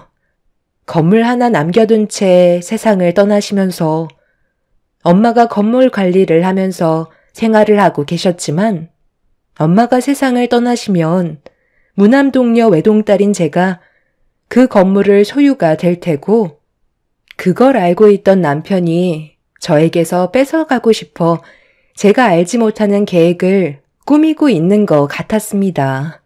두 사람을 절대 용서할 수 없었고 그날 이후 저에게는 분노만 남아 있었죠. 엄마가 병원에 계시는 동안 제가 할 수 있는 건 남편과 친구 몰래 증거물을 만들어 놓는 거였고 두 사람의 인생을 최대한 무너뜨리기 위한 계획을 세웠습니다. 여자가 한을 품으면 얼마나 무서운지 보여주고 싶었어요. 엄마는 의사가 예상했던 시간보다 훨씬 더 빠르게 제 곁을 떠나셨고 제 편은 더 이상 아무도 없었어요. 그렇게 엄마의 장례를 치르는 동안 슬픔과 동시에 가식적인 모습으로 저를 도와주고 있던 남편과 친구의 모습들이 장례식장에서 저를 더 오열하게 만들었고 두 사람은 제가 엄마를 잃은 슬픔 때문에 눈물을 흘리는 줄 알고 같이 슬퍼하고 있었습니다. 엄마가 세상 떠난 것도 견디기 힘든데 저를 위로해주고 있는 남편과 친구의 행동이 저를 더 소름 끼치게 만들었어요. 그렇게 한참 동안 눈물을 흘리던 저는 결국 탈진을 하게 되었고 늦은 새벽에 너무 지쳐버린 저는 엄마의 영정사진 앞에서 잠깐 누웠는데 제 눈에 들어온 한 장면을 보고 실성한 여자처럼 웃음밖에 안 나왔어요. 남편과 10년지기 친구가 상 밑에서 서로 손깍지를 낀 채 술잔을 기울이면서 슬픈 표정으로 대화를 주고받고 있었습니다. 다른 곳도 아니고 엄마의 장례식장에서 두 사람이 보인 행동 때문에 누워있는 상태에서 그 모습을 보며 또다시 눈물을 쏟아내고 말았어요. 차마 더 이상 제 눈을 더럽히고 싶지 않아 몸을 돌린 채 괴로워하고 있는데 남편이 누군가에게 전화가 왔는지 잠깐 자리에서 일어나 밖으로 나가길래 저는 그 틈을 타 혼자서 술을 마시고 있는 친구한테 천천히 다가가 앉았습니다. 많이 힘들 때는 뭐라도 좀 챙겨 먹는 게 좋아. 내가 먹을 것 좀 줄 테니까 잠깐 기다려봐. 우연 아빠는 지금 통화하러 잠깐 밖에 나갔어. 먹을 건 필요 없으니까 일단 자리에 앉아봐봐. 내가 너한테 중요한 할 말이 있거든. 다른 사람한테는 내 고민을 털어놓을 수가 없겠더라고. 무슨 고민이 있길래 상당히 심각한 표정으로 괴로워하는 거야? 10년지기인 내가 고민 다 들어줄 테니까 한번 다 털어놔봐. 내가 그런 건 또 잘 들어주잖아. 아무래도 남편이 바람을 피우고 있는 것 같아. 예전과는 분위기가 너무 많이 달라졌어. 그래서 지금 이 사태를 어떻게 정리해야 할지 고민 중이야. 이거 봐봐. 얼마 전에 나한테 킥으로 배송된 사진인데 여자의 얼굴은 찍혀있지 않더라고. 그 사람 모습만 나왔는데 너는 혹시 누군지 알겠어? 어디서 많이 봤던 사람인 것 같기는 한데 뒷모습만 보고서는 잘 모르겠더라고. 내가 이 사진을 보고 얼마나 충격을 받았는지 모든 걸 다 잃어버린 느낌이었어. 앞으로 어떻게 하면 좋을까? 나도 네가 이런 고민을 털어놓을 거라곤 전혀 생각하지 못해서 지금 상당히 당황스럽긴 한데 사진 속에 보이는 여자는 나도 처음 보는 것 같은데? 우연 아빠가 정말 바람을 피우고 있다는 거야? 이거 너무 충격이라 무슨 말을 해야 될지 나도 잘 모르겠어. 일단 좀 더 조사를 해보는 게 좋지 않을까? 그래서 사람을 시켜서 조사를 하려고 계획하고 있는 중인데 내가 생각하고 있는 계획이 몇 가지 있는데 한번 들어볼래? 일단 남들이 다 아는 상간소송으로 이혼을 하고 사진 속의 여자한테까지 위조를 받던지 아니면 내가 가진 재산으로 이 두 사람을 두 번 다시 세상 빛을 못 보게 만드는 거야. 너는 어떻게 했으면 좋겠어? 나는 전자보단 후자가 나을 것 같은데. 내가 알아본 업체가 꽤 음지에 있는 사람들인데 돈만 주면 시키는 건 뭐든지 한대. 사진 속에 보이는 사람이 남편과 상간녀 둘이니까 돈은 좀 많이 들긴 하지만 전문 업체라 뒤처리도 깔끔하고 쥐도 새도 모르게 사라질 수 있게 정리해줄 수 있다고 하던데? 그래서 나는 후자를 선택하기로 거의 결정했거든. 내가 이런 고민을 너한테 얘기하는 건 아직 내가 이성의 끈을 놓지 않았다는 거야. 은희야, 너는 어떻게 생각해? 위자료 쪽이야? 아니면 나랑 같은 생각이야? 너도 내 친구니까 똑같은 감정을 느끼고 있을 거 아냐. 이 사진을 처음 봤을 때 어떤 기분이었어? 나처럼 배신감을 느꼈지? 너한테 너무 어두운 얘기를 했나 보다. 됐다, 신경 쓰지 마. 어차피 내 결정으로 이 두 금수들의 인생이 정해질 테니까 나는 두 사람을 이 세상에서 정리해버리기로 결정했어. 기회 같은 것도 주고 싶지 않아. 내가 받은 상처가 너무나도 컸기 때문에 이 사람들을 용서할 수가 없어. 너는 내 마음 이해하지? 그렇지. 네가 얼마나 마음이 아팠겠어. 믿었던 사람한테 받는 배신이 이 세상에서 제일 큰 고통이라고 하더라. 그래서 네가 아까 그렇게 오열을 했던 거구나. 그래도 너무 극단적인 선택은 하지 않는 게 좋을 것 같아. 우연 아빠랑 사진 속의 여자도 아주 잠깐의 실수였을지도 모르잖아. 아이들도 생각해야지. 그래도 아이들한테는 아빠가 있어야 하는데 꼭 그렇게 해야 되겠어? 지금 네가 너무 많이 힘들어하는 것 같아서 내가 무슨 말을 해도 들리지 않겠지만 분명 우연 아빠도 후회하고 있을 거야. 다시는 만나지 않으려 할지도 몰라. 일단 좀 더 지켜보는 게 어떨 것 같아? 불행은 또 다른 불행을 남겨주게 되는 거라고.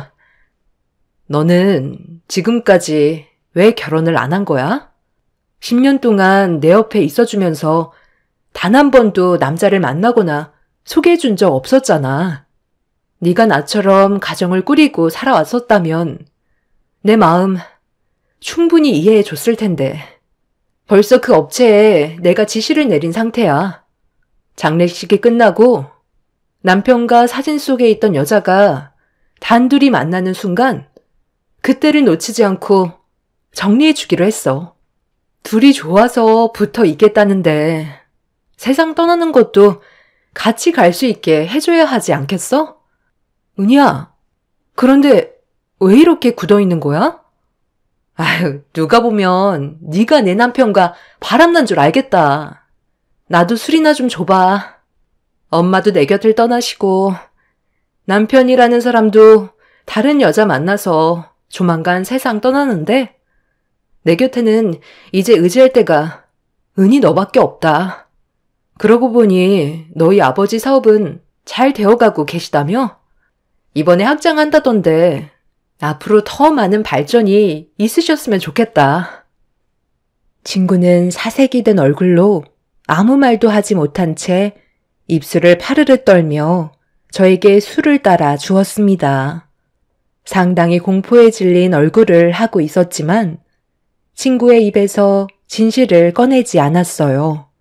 저는 그래도 친구가 그 자리에서 모든 걸 털어놓고 죄를 뉘우치기를 바랐지만 제 편을 들어주면서 본인의 잘못을 숨기고 있었죠.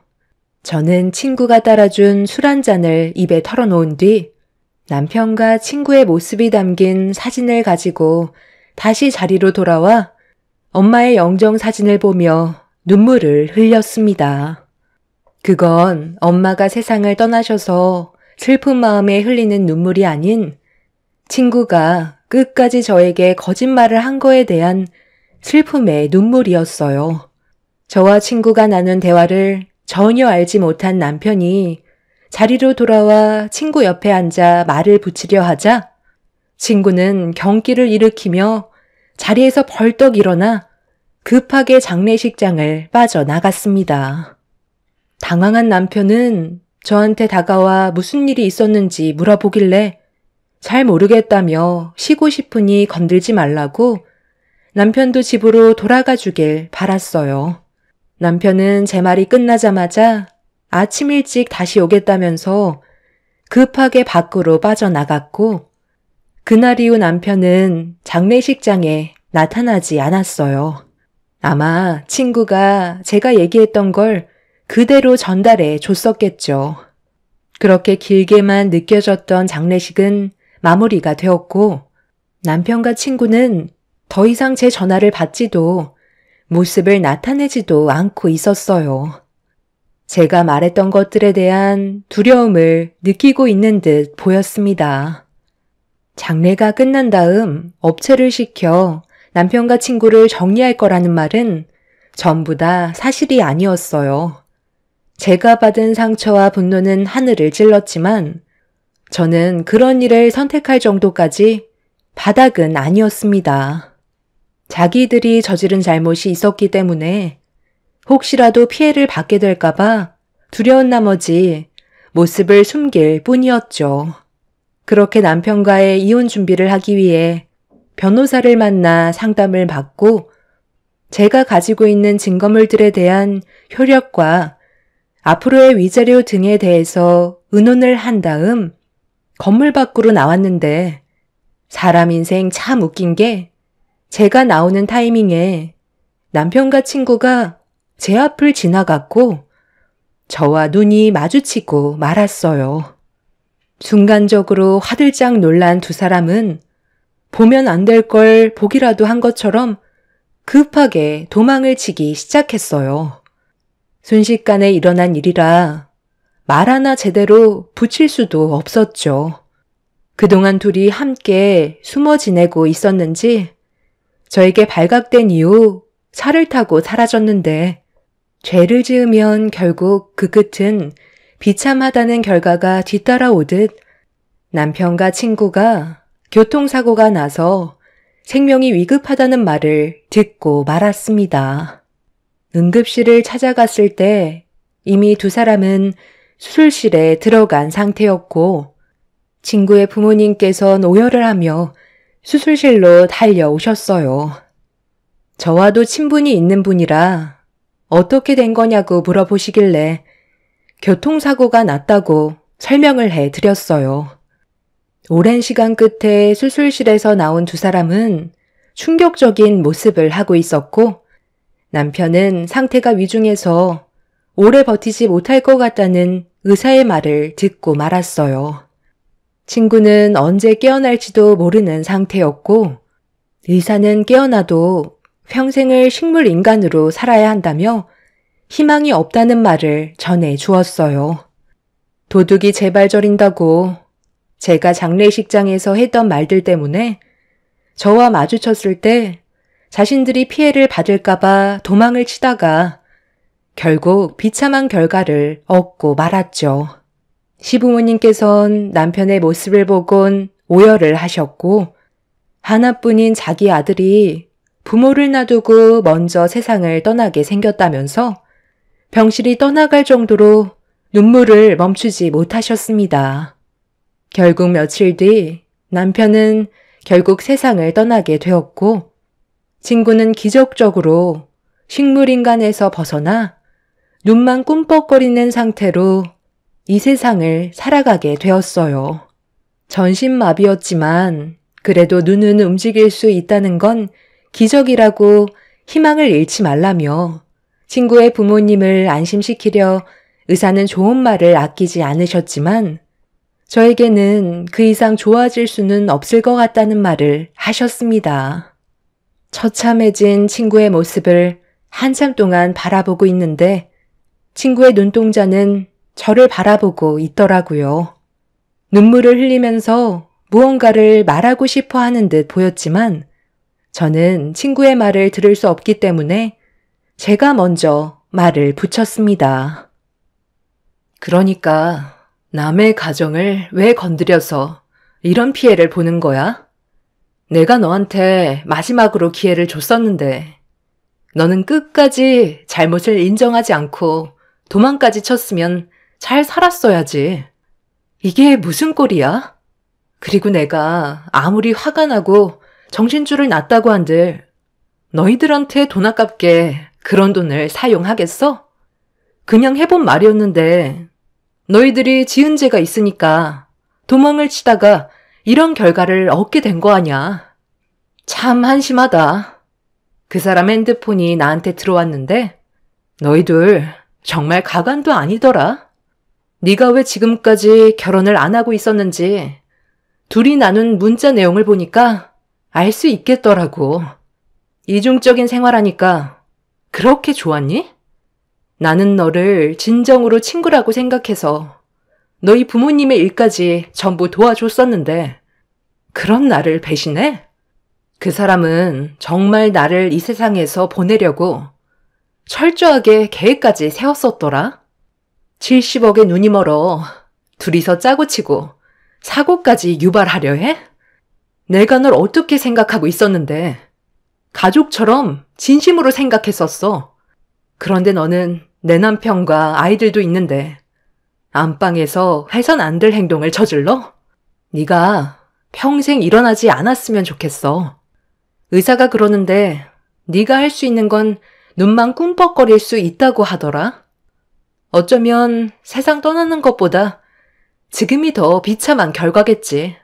나는 2번 다시 너를 보러 오지 않겠지만 평생 천장만 바라보며 무엇을 잘못했는지 뉘우치며 살길 바래. 아, 그리고 그거 알아? 너희 아빠가 운영하고 있던 사업 확장하려고 의욕이 앞서다가 사기를 당했다고 하더라. 만약 우리의 관계가 좋았다면 당연히 도와줬었겠지만 지금으로선 내가 해줄 수 있는 건 아무것도 없을 것 같다. 네가 앞으로 계속해서 불행했으면 좋겠어. 마지막으로 바라는 건 그것뿐이야. 그럼 건강하게 잘 지내라. 친구는 저를 바라볼 뿐 아무 말도 하지 않고 눈물만 흘리고 있었어요. 눈빛에선 미안하다는 말을 하고는 있었지만 저는 친구를 용서해 줄 수 없었습니다. 남편은 저에게 했던 잘못에 대한 용서도 구하지 않고 세상을 떠났지만 오히려 그게 더 잘된 일인 것 같네요. 추한 모습 더 이상 보고 싶지도 않았거든요. 소중했던 사람들을 한순간에 모두 잃게 됐지만 아직 제 나이 젊기 때문에 앞으로 아이들과 남은 인생 행복하게 살고 싶어요. 제가 바라는 건 그것뿐입니다. 친구는 자기 잘못을 뉘우치고 있을까요? 아니면 저에 대한 분노만 남아있는 상태일까요? 자신이 저지른 행동이 얼마나 큰 대가가 뒤따랐는지 깨달았으면 좋겠어요. 제 사연을 여러분들께 털어놓게 되니 어느 정도 마음이 후련해진 것 같네요. 여러분들의 삶은 저처럼 불행이 아닌 행복만 가득하시길 바랍니다. 감사합니다. 안녕하세요. 저는 최근에 이쁜 딸을 출산하게 된 결혼 2년차 30대 중반 여자입니다. 좋은 소식을 여러분들께 전해드려야 하는데 출산 직후 너무 가슴 아픈 일들을 겪게 돼서 사연을 신청하게 되었습니다. 저희 부부는 결혼을 하자마자 남편과 아이 계획을 가지려 했었지만 생각했던 것보다 임신이라는 게 쉬운 문제는 아니었어요.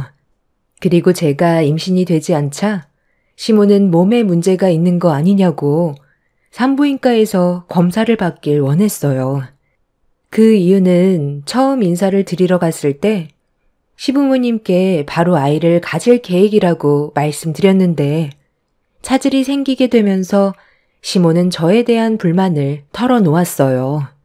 시부는 시모에게 조급해하지 말라고 했지만 제 몸에 문제가 있는 것 같다며 불편한 시선을 보내길래 저 또한 불안해졌었죠. 옆에 있던 남편은 걱정할 거 없다고 편을 들어줬지만 계속해서 임신이 되지 않다 보니 걱정이 너무 많았어요. 그래서 산부인과에 찾아가 몸에 문제가 있는지 확인을 해보게 되었습니다. 그런데 걱정했던 거와 달리 충분히 임신을 할 수 있는 몸이라는 말을 들을 수 있었어요. 충분히 건강한 몸인데 왜 아이를 가질 수 없냐고 물어보니 의사는 여러 가지 환경적인 요인이 있을 수도 있다며 크게 걱정하지 않아도 되니 몸 관리만 잘한다면 충분히 아이를 가질 수 있다고 심적 여유를 가지라면서 남편의 건강 상태도 확인해 보길 권했습니다. 다행히 남편의 몸에도 큰 문제는 없었습니다. 이 소식을 듣게 된 시모는 다시 한번 서둘러 손주를 볼 수 있게 노력해 달라면서 저에게 부담을 줬지만 최대한 편하게 생각하려 했어요. 다행히 몸에 문제가 없다는 말에 열심히 운동하면서 최대한 건강한 몸을 만들기 위해 정말 많이 노력했어요. 그런데 제 몸은 아이를 가지기 위해 최적화가 되어 있는데도 원하는 임신은 계속해서 실패를 이어나갔습니다. 아들 손자 하나 낳아달라는 건데 어떻게 임신했다는 소식조차 들을 수가 없는 거니? 벌써 어영부영 1년이나 지나갔다. 도대체 언제까지 기다려야 하니? 엄마, 오늘 오라고 한 게 잔소리 하려고 그런 거예요? 심적으로 스트레스를 많이 받게 되면 임신도 많이 힘들어진다잖아요. 몸이 체질적으로 많이 예민한 것 같다고 했었어요. 그러니까 엄마가 하는 잔소리가 이 사람한테는 엄청난 스트레스로 올 수가 있다는 거예요. 누가 제일 힘들지 뻔히 알고 있으면서 위로 좀 해줄 수 있는 거잖아요. 이 사람한테 계속 안 좋은 말만 할 거면 다음부턴 오라고 하지도 말아요. 어느 누가 상처되는 말을 듣고 싶겠어요? 기분도 별론데 그만 일어날게요. 내가 오죽하면 이런 말이 나오겠어? 엄마도 하루 이틀 참고 넘어간 것도 아니고 1년이나 참고 있었는데 쓴소리 정도는 당연히 할 수 있는 거지. 당신 그 주둥아리 때문에 임신 될 것도 안 되겠어. 며느리 속이 제일 타들어갈 텐데 제발 하루라도 조용히 좀 넘어가면 안 돼? 요즘 당신 입에서 쓸데없는 말이 나올까봐 얼마나 불안한 줄 알아? 그냥 입을 다물고 있어. 그게 가족을 위한 길이야. 저녁 먹은 거 체하겠다. 볼일 다 봤으니 너희들 이제 그만 돌아가 봐라. 어딜 가?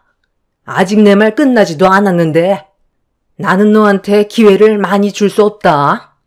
올해에도 임신이 안 된다면 몸에 하자가 있다는 걸로 알 테니까 그땐 내 아들과 결혼생활 정리해라. 너 때문에 집안의 대가 끊길 수는 없잖니. 시간이 지날수록 내 아들도 나이를 먹을 테고 재혼도 쉽지 않을 테니 올해가 마지막이라고 생각해라. 마음 같아선 내 가방에 있는 이혼 서류 바로 던져주고 싶다만 내 아들 봐서 넘어가는 거니 시간이 많지 않다는 거 명심해야 할 거야.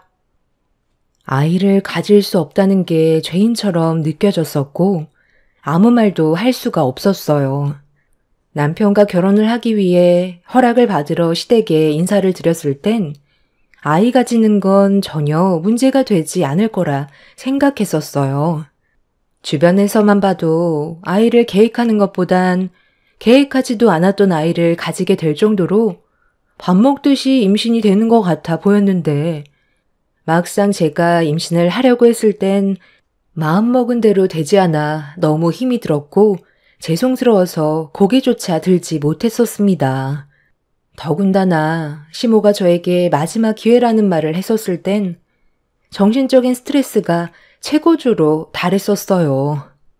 그렇게 시댁에서 상처만 받고 집으로 돌아온 저는 결국 한참 동안 눈물을 쏟아내었고 남편은 당분간 시댁에 가는 건 저에게 안 좋을 것 같다며 그날 이후 시댁에는 아예 가지 않으려 했어요. 그렇다고 시모가 시댁에 오라는 말도 하지 않았습니다. 그만큼 서로가 많이 예민해져 있던 상태였던 거죠. 아이를 가지기 위해 제가 최대한 스트레스 받지 않게 하려고 모두가 침묵했었고, 좋은 소식을 접할 수 있길 간절히 바라고 있었을 때 어느 날부터인가 처음으로 느껴보는 몸의 변화에 예민하게 반응했던 저는 제가 그토록 바라던 아이가 생겼을까봐 조심스럽게 임신 테스트기를 사서 검사를 해보는 순간 감격의 눈물을 쏟아내었어요. 제 뱃속에 아이가 들어서게 된 거였죠. 화장실에서 눈물을 흘리며 밖으로 나오자 당황한 남편은 제가 임신 테스트 검사를 했다는 걸 전혀 모르고 있었기 때문에 놀라선 한 걸음에 달려왔어요. 남편을 보며 테스트키를 건네자 그간 저처럼 마음고생이 심했었는지 감격의 눈물을 함께 쏟아내었습니다. 그렇게 양가 부모님께 간절하게 기다렸던 임신 소식을 알리게 되었고 시모는 그날 바로 저희 집으로 달려오셨습니다. 첫 임신이라 많이 떨리고 앞으로 어떻게 해야 될지 몰라 걱정이 많았었는데 시모는 걱정하지 말라면서 최대한 안정만 취하면 된다고 어렵게 임신한 만큼 안정기에 접어들 때까지는 일을 쉬는 게 좋을 것 같다면서 한마디 하셨습니다. 고생했다. 이제 다른 거 다 필요 없고 아들이면 된다. 확률은 50대 50이니까 아들 손자 보여줄 수 있는 거지. 일단 이것부터 받아라. 내가 이거 받으려고 얼마나 많은 돈을 들였는지 아니? 몸에 좋은 거니까 하루 3번 거르지 말고 먹거라. 이거 먹으면 딸도 아들로 바뀐다는 말이 있어.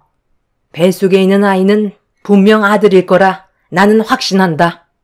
첫 임신이 이렇게 어려웠는데 두 번째는 더 힘들겠지. 기대조차 안 하니까 무조건 뱃속에 있는 아이는 아들이어야 한다. 아들이 아니면 어떻게 하시려고요? 임신했으면 된 거지. 딸이건 아들이건 그게 뭐가 그리 중요하다고 왜 또 이 사람한테 부담을 주는 거예요? 어머님, 임신만 하면 된다면서요. 그런데 이 약은 또 뭐예요? 제 뱃속에 있는 아이가 성별이 뭐든 그게 중요한 건 아니잖아요. 딸이면 저 안 보실 거예요? 그건 그때 가서 생각하자. 일단 아들이길 바라고 너도 최대한 몸에 신경 쓰거라. 한약 30일치니까 그거 다 먹을 때쯤 다시 오도록 하마.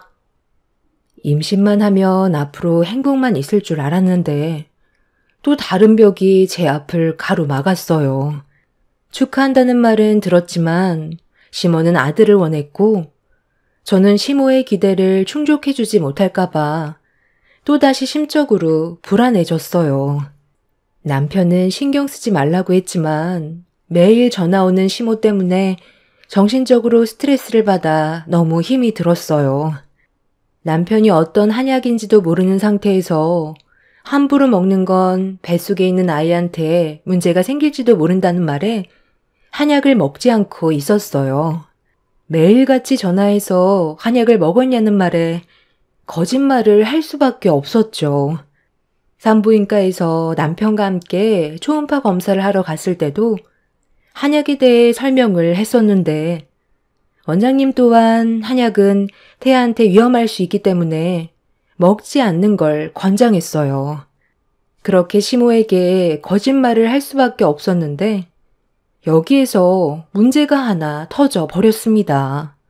한 달이 지나는 시점에 시모가 다시 온다고 했었는데 제가 그걸 깜빡 잊고 있던 거였어요. 아무 생각 없이 근처 마트에서 장을 보고 들어왔는데 거실에 시모가 앉아 있었고 테이블 위에는 한약이 2채가 올려져 있었습니다. 그걸 보자마자 식은땀이 흐르기 시작했고 시모의 표정을 살피면서 와서 앉으라는 말에 조심스럽게 자리에 앉았습니다. 시모는 박스에서 한약 한 봉을 꺼내 제 앞에서 뜯더니 마시라고 건네 주었습니다. 내가 보는 앞에서 들이켜라. 조용히 넘어가고 싶으면 말을 듣는 게 좋을 거야. 감히 시애미한테 거짓말을 해? 매일 꼬박꼬박 잊지 않고 챙겨 먹는다더니 박스도 뜯지 않은 채 냉장고에 그대로 보관해 놓고 있어? 그러면서 나한테는 먹을만 하다고? 이게 얼마짜리인지 알기나 해? 한 달치가 무려 300만 원짜리야. 어머님, 흥분하지 마시고요. 제 말 좀 들어보세요. 저도 어머님이 주신 거 챙겨 먹고 싶었는데요.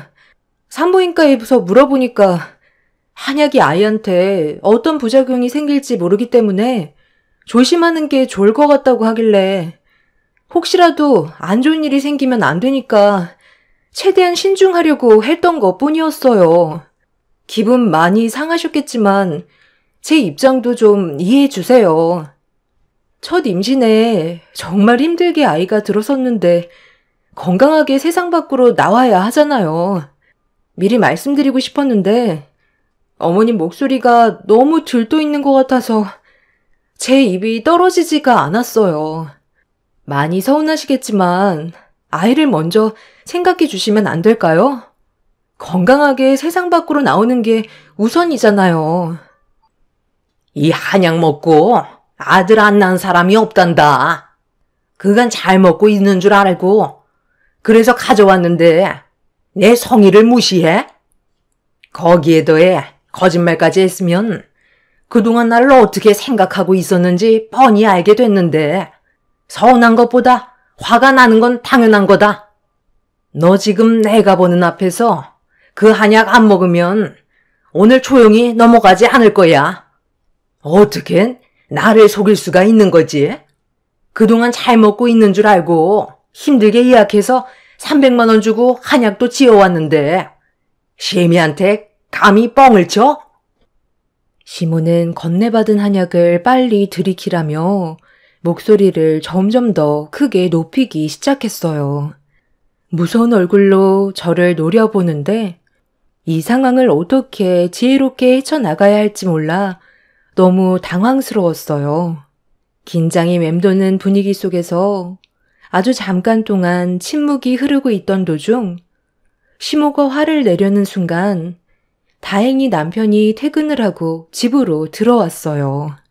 저와 시모가 서로 마주보고 앉아있는 모습을 보게 된 남편은 손에 들고 있는 한약을 확인하더니 급하게 저에게 뛰어와 한약을 낚아챘어요.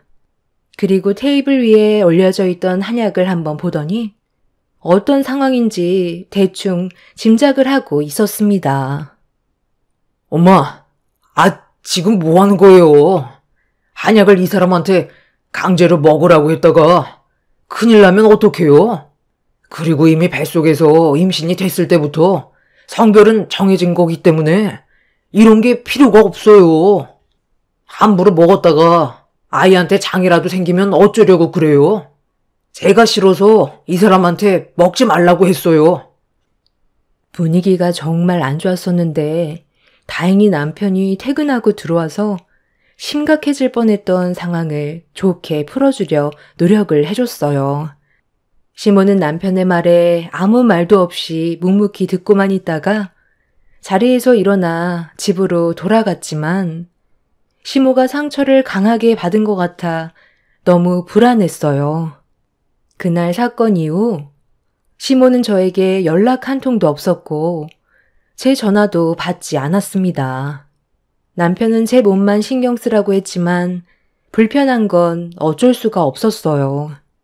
임신을 했는데도 또 다른 문제거리가 생기게 될 거라곤 전혀 예상하지 못했던 터라 너무 걱정이 많았습니다. 시모의 기분이 상당히 안 좋았었는지 시부에게까지 전화가 와서 무슨 일이 있었냐고 남편한테 물어보았고 모든 걸 설명드리자 시부는 먼저 연락하기 전에는 아무것도 하지 말라고 뱃속의 아이만 신경 쓰길 당부하셨죠.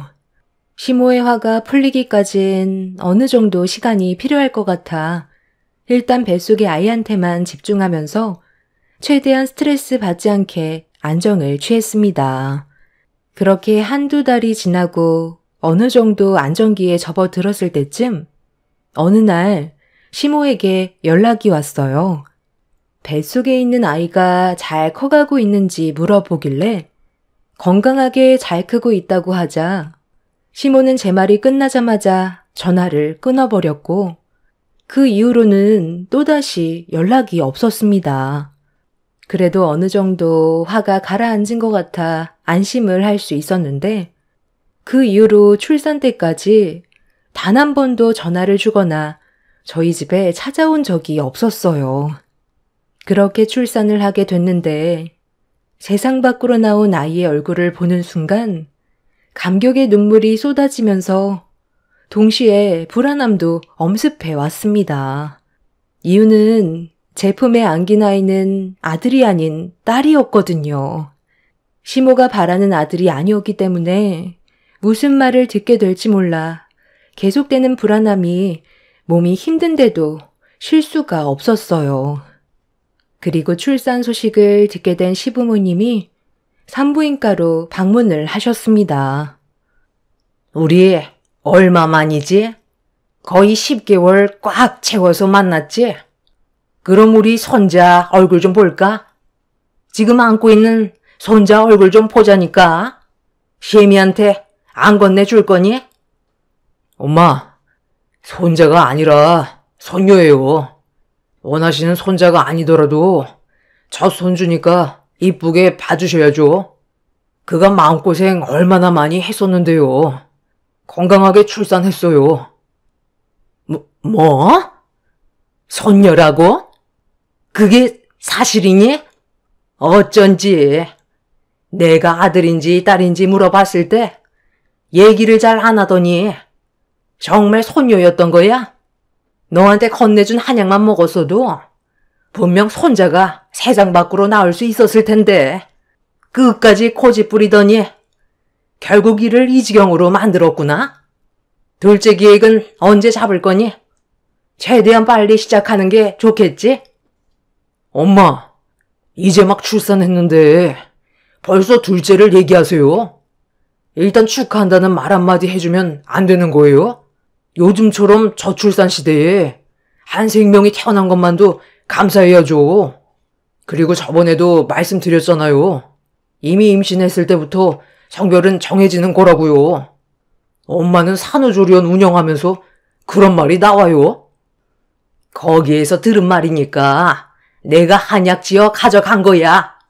아들 못 낳은 사람들이 추천해준 한의원에만 가서 약 한 채 지으면 무조건 아들이라고 하길래 그래서 비싼 돈 들여 가져왔는데 한 입도 안 했다고 하니까 결국 이런 일이 생긴 거잖아.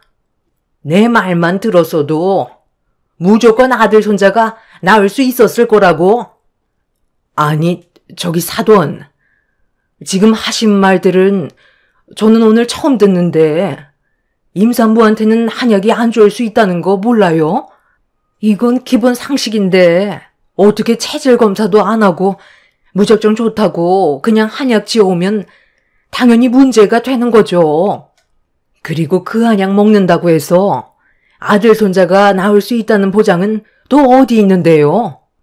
한약을 다 먹었어도 딸이면 그때는 뭐라고 했을 것 같은데요. 힘들게 아이 가지려고 얼마나 노력을 많이 했는지 알면서 그런 말이 나오세요? 축하는 못해줄 망정 손자가 아니라고 투덜거리는 사돈이 정말 실망스럽네요. 우리 애 그만 몸조리하게 자리 비켜주세요. 좋은 날 분위기 망치고 싶지 않습니다. 너는 그동안 이런 대우받고 있었니? 순식간에 안 좋아진 분위기에 엄마와 시모는 험한 말을 주고받기 시작했고 딸을 낳았다는 이유 하나로 산부인과에서 한바탕 난리가 나버렸습니다. 시부는 상황이 더 안 좋아지기 전에 시모를 모시고 밖으로 나갔어요. 그제서야 겨우 조용해졌지만 앞으로 어떻게 살아가야 할지 그게 제일 걱정이었습니다. 손자를 기대한 시모가 손녀를 보게 됐으니 저를 곱게 보려 하지 않을 테고 결국 또다시 저에게는 스트레스를 받게 되는 일들이 반복이 될 텐데 그런 예상되는 상황들이 너무 싫게만 느껴졌어요. 분명 제 딸한테도 함부로 대할 게 뻔할 텐데 그런 그림들이 눈앞에 그려지자 더는 시모의 얼굴을 보고 싶지가 않았습니다. 제가 불안해하자 남편이 문제되는 일은 없을 거라며 저를 안심시켜 주었지만 불안한 마음은 쉽게 가라앉지 않았습니다. 그런데 다음날 시모가 다시 산부인과로 아침 일찍 찾아왔어요. 가족 모두 자리에 없어서 시모와 단둘이 있게 되는 게 너무 무서웠고 제 딸한테 어떻게 할지도 모를 불안함에 경직된 얼굴로 시모를 바라봤는데 저를 보자마자 웃는 얼굴로 전날의 일들에 대해 미안하다면서 시모가 운영하는 산후조리원에서 몸조리하는 게 어떻겠냐는 의견을 주었어요. 그렇잖아도 산후조리원에서 도움을 좀 받을 생각이었는데 시모가 딸 손녀라 절대 반대할 줄 알았던 조리원 초대에 저 또한 어느 정도 기분이 풀릴 수 있었어요. 시모가 기분이 풀리지 않았다면 운영하고 있는 조리원에 들어가는 건 아예 꿈도 꾸지 못했겠죠. 그리고 그때 마침 잠깐 외출을 하고 들어온 엄마가 볼일이 끝났는지 들어오셨습니다. 시모는 엄마한테 제 몸조리를 위해 운영하고 있는 산후조리원에서 관리를 받게 해주겠다며 대화를 이어나갔어요. 엄마는 괜찮다고 했지만 시모의 끈질긴 설득 끝에 결국 저는 산후조리실로 자리를 옮기게 되었습니다. 그렇게 호화스러운 산후조리원에서 몸조리를 받을 수 있었는데 그날 저녁 식사가 나오는 순간 뭔가 느낌이 좋지 않았고 전혀 상상하지 못했던 충격적인 일들이 제 눈앞에 펼쳐지면서 경악을 하고 말았습니다. 아가, 그동안 정말 고생 많았다. 내 집처럼 편하게 지내고 이건 내가 직접 준비한 특별 산모식이거든. 몸에 좋은 것들로만 골라서 넣었으니까 아마 너도 만족할 거다. 모유 수유하는데 이 정도는 먹어야 든든하지. 조유가 얼마나 중요한지 너도 잘 알고 있지? 음식 다 식기 전에 서둘러 먹거라. 어머님, 그런데 이거 무슨 냄새예요? 처음 맡아보는 냄새라 좀 당황스러워서요.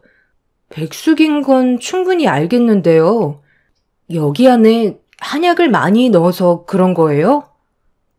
그러게. 한약 냄새라고 하기에는 너무 좀 역한데. 제 딸이 먹어도 되는 건 확실한 거예요. 음식에다 이상한 걸 넣거나 한 건 아니죠? 어떻게 만들었는지 알 수 있나요? 아유, 건강에 좋은 건 다 때려 넣었다니까요. 제가 설마 이상한 걸 집어넣었겠어요? 걱정 말고 믿고 먹어도 됩니다. 예, 뭐하고 있어? 원래 좋은 음식일수록 맛이 없는 거야. 이거 먹어야 수유량도 많아질 수 있는 거라고. 너 축하해 주려고 몇 시간 동안 힘들게 만든 건데 심희성이를 또 무시하는 거니? 제가 머뭇거리자 시모가 많이 서운했는지 표정이 굳어지길래 어쩔 수 없이 한 숟갈을 뜨는 순간 저도 모르게 입에 들어가게 된 음식을 뱉어버렸어요. 너무 역해서 깜짝 놀랐는데 상당히 쓴맛이 강했습니다.